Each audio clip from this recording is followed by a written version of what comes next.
Hey everyone, I'm going to show you how you can update your apps on your TCL Android TV. So the easiest method to update your apps is to go to the apps on the top of the screen and open your Google Play Store.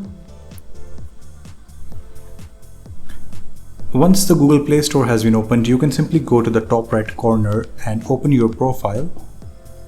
And you can click on Manage Apps and Games. From here you can click on Updates. And now your Google Play Store will see if there's any new update for anything. So it is, as you can see now, it is only showing me update for the TV setup and nothing else. So I can just click on update to update this particular application. So this is how you can update your applications. I hope it was helpful. Thank you so much for watching.